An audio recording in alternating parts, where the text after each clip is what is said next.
Bon dimanche à vous tous. Je vous demande pardon pour 2 semaines de silence, mais j'étais malade et à l'hôpital, donc maintenant je me reprends doucement. Aujourd'hui, nous sommes au deuxième dimanche de Pâques et l'évangile que nous allons voir tous ensemble, c'est Jean 20, des versets 19 à 31. On va le commenter pour ce évangile du dimanche. Il ne suffit pas de savoir que Jésus est ressuscité, nous devons faire l'expérience de la résurrection. Et c'est ce que l'évangéliste nous décrit au chapitre 20 de son évangile. Donc, le soir venu, en ce premier jour de la semaine, le jour après la mort de Jésus. Donc, nous ne sommes pas au premier jour de la semaine, mais au jour 1 de la création.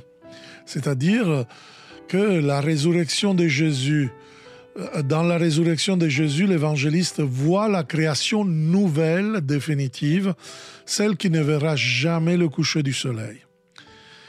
Et alors, étaient verrouillées les portes, alors que les portes du lieu où se trouvaient les disciples, donc toute la communauté des disciples, étaient verrouillées par crainte des Juifs. Alors l'article dit justement que ce message n'est pas pour certaines, mais pour toute la communauté. Par crainte des Juifs, Jésus est venu, Jésus vient. Hein. Alors là, il est mis au passé, Jésus vint, mais en effet, le verbe c'est au présent, en grec. Jésus vient, parce que Jésus vient toujours. Alors, telle est la caractéristique de Jésus, il se manifeste au sien, se manifeste au centre. Au centre, pourquoi ? Parce que l'image de la communion de Jean, c'est une image comme un cercle dont Jésus est au centre, donc équidistant de tous. Il n'y a pas quelqu'un qui est plus loin. Il n'y a pas d'électron libre avec Jésus. Mais voilà, c'est ce que l'Évangile nous dit. Parfois, nous pouvons faire cette expérience, on pense que l'un ou l'autre n'est pas en communion. Parce que nous pensons que la communion, c'est affective. Mais attention bien à prendre les deux théologies de communion du Nouveau Testament. Une, c'est celle de Jean, la théologie de communion, de la koinonia. Et l'autre, c'est la théologie hiérarchique de Luc. Les deux vont ensemble. Et dans le Concile Vatican II, nous avons une bonne équilibre qui est, quand il parle par exemple des dons, des charismes hiérarchiques et donc charismatiques, la communion justement est sous les deux sens. Ce n'est pas simplement sous un sens seul, et aujourd'hui tellement qu'on fait l'expérience de certaines défaillances de certains pasteurs qui n'ont pas eu vraiment cette communion un peu plus large dont notre pape nous parle quand il parle justement de la dimension synodale. Alors vous voyez dans ces premières paroles que Jésus communique à ses disciples, quand il les rencontre, sont une invitation à la plénitude du bonheur. Shalom, la paix soit avec vous. Mais ce n'est pas un souhait verbal. Ce n'est pas une salutation comme les Juifs. Donc, Jésus montre ses mains et son côté. C'est-à-dire la permanence des signes d'amour avec lesquels Dieu a donné sa vie en Jésus-Christ sur la croix pour tous les disciples. Et c'est le signe de la communion. C'est le signe sacramentel, on pourrait dire. Ce sont les plaies du Christ. Ce sont des signes eucharistiques. Les disciples substituent à la peur de finir comme Jésus, par crainte des Juifs, vous vous rappelez, on l'a lu, une grande joie. Pourquoi ? Parce que il voit que la mort n'interrompt pas la vie.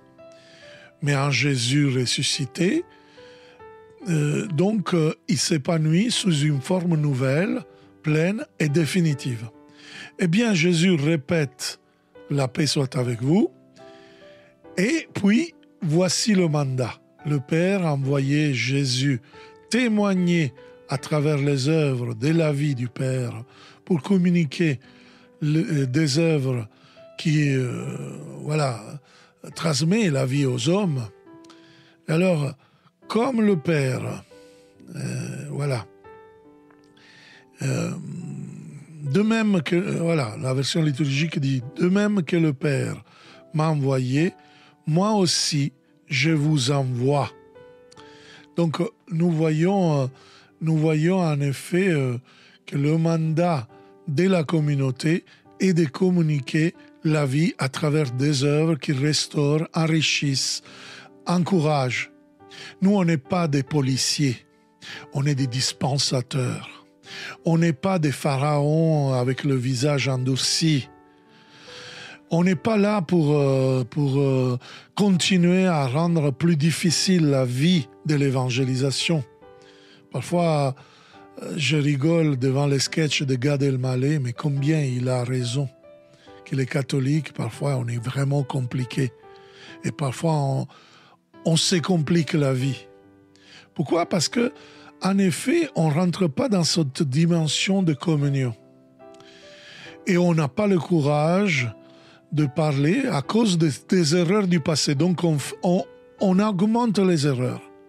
Et on passe de la communion erronée, d'hôpital de campagne, comme dit le pape, à une espèce de commissariat dans lequel on découvre de plus en plus parfois des choses assez tristes. Et désolé, mais ce n'est pas tenable, ça. Ça, ce n'est pas l'évangélisation, ça, ce n'est pas l'Église catholique. Il nous faut une communion, une communication de vie, comme notre évangile nous demande. Et justement, nous sommes devant cet évangile qui nous envoie. Alors, comme le Père m'a envoyé, je vous envoie, dit Jésus. Le mandat de la communiquer, c'est de communiquer la vie, l'encouragement, la paix, la confiance. Donc on a besoin de cohérence. On a besoin de retourner à vraiment une cohérence primordiale. Parce que ce n'est pas possible que ceux qui étaient responsables et qui ont permis certaines choses, qui après sont les mêmes à faire le tribunal, il faut avoir cohérence. Alors là, justement, l'évangile des Jean nous dit la solution. La solution, ce n'est pas une forme humaine, mais c'est une forme pneumatique. C'est le Saint-Esprit qui peut nous donner cette force. Voilà pourquoi le mandat ne suffit pas. Il faut aussi la force. L'évangéliste dit, ayant dit cela, il a soufflé. Il a soufflé sur les disciples, il souffla sur eux et il leur dit « Recevez le Saint-Esprit ». Alors, l'Esprit Saint, en effet, dans le grec, il n'y a pas l'article déterminatif. Donc, ça veut dire « Recevez l'Esprit Saint ». Recevez la communication de l'Esprit Saint, plein, total. Recevez cet esprit, cette capacité d'accepter cet amour, cette vie nouvelle. Et voici le mandat que Jésus donne, à qui vous remettrez ces péchés, ils seront remis, littéralement supprimés, ils seront remis, et à qui maintiendrez ces péchés, ils seront maintenus. Il ne s'agit pas des apôtres, Jésus parle à tous les disciples, donc ce n'est pas une capacité, ce n'est pas une facultas audiendi confessionis, comme le droit canon parle pour le sacrement de la confession, mais plutôt les exégètes tendent à parler plutôt d'une responsabilité de toute la communauté. La communauté de Jésus doit faire briller la lumière de l'amour et de la vie. Et donc, ceux qui avaient un passé dans le péché peuvent être accueillis, donc faire un cheminement en manière de pouvoir s'éloigner de ce passé injuste, passé immoral, et complètement en effaçant ce passé de péché, pouvoir faire briller la lumière en se détournant et changer vie. Donc l'Église a cette miséricorde qui accueille, qui se cache pas devant un accueil dans la charité pastorale. C'est ça qui est demandé. Pas aux prêtres seulement, pas aux évêques seulement, mais à toute la communauté. Et quel bonheur voir parfois des laïcs qui sont vraiment dans le pardon, dans la miséricorde. Mais pas pour effacer les crimes. S'il y a des crimes, il faut les dénoncer, bien sûr. Mais dans notre manière de travailler pastoralement, naturellement, Jésus nous parle justement d'avoir cette force de l'Esprit Saint, cette force d'amour.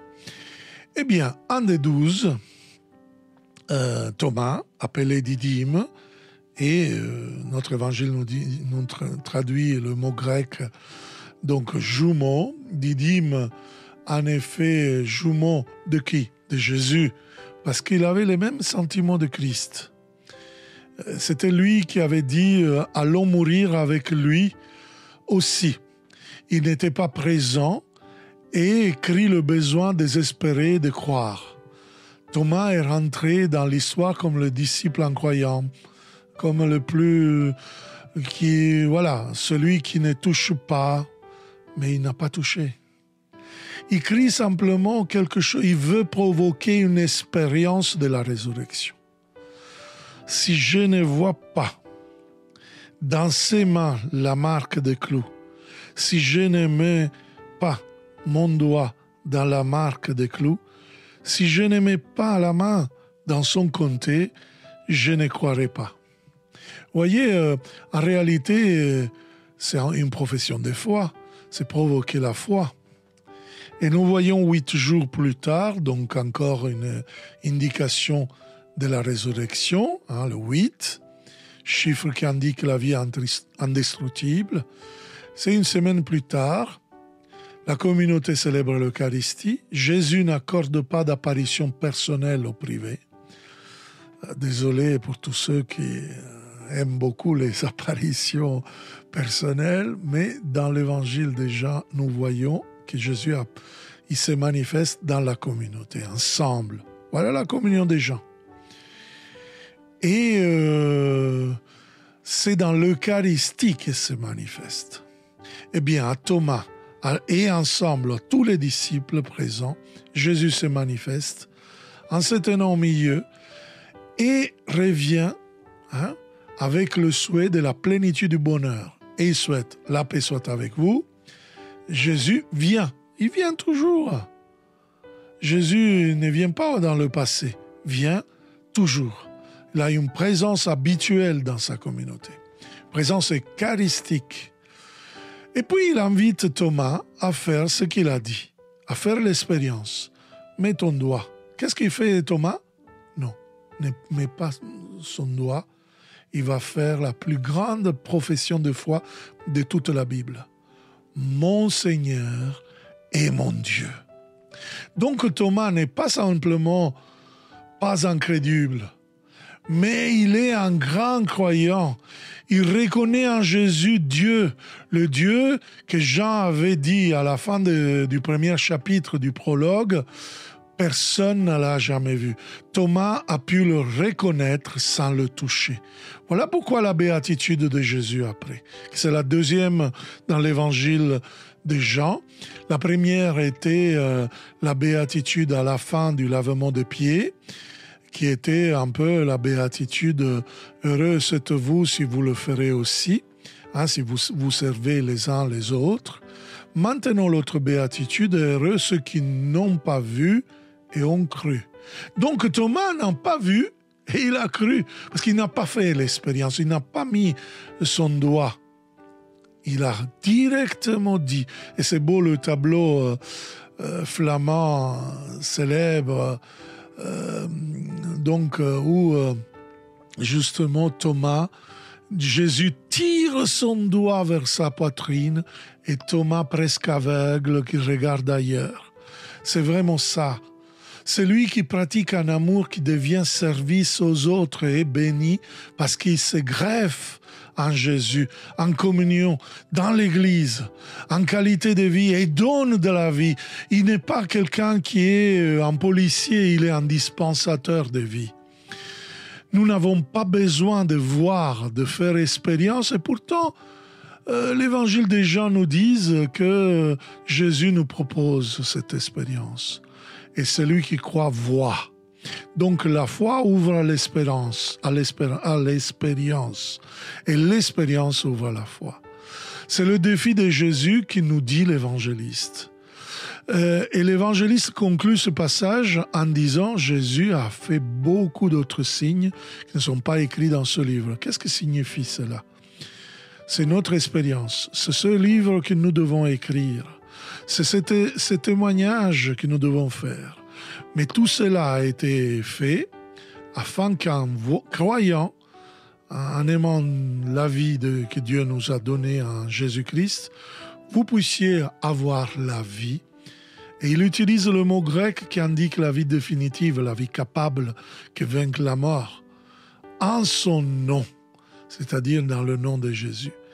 Et avec ce souhait se termine cette partie de l'Évangile. Voilà, frères et sœurs, ce beau Évangile nous pousse à la communion ecclésiale, à la communion avec le Christ, à la communion justement qui tient lui au centre pour donner la vie à tous, particulièrement à ceux qui sont attaqués en ce moment, à tous ceux qui parfois ils peuvent être vraiment tristes ou victimes d'abus ou victimes de certaines choses qui dans l'Église malheureusement certaines ont produit. Et continuons à évangéliser en manifestant la vie du Père. À la prochaine. Bon dimanche à vous tous.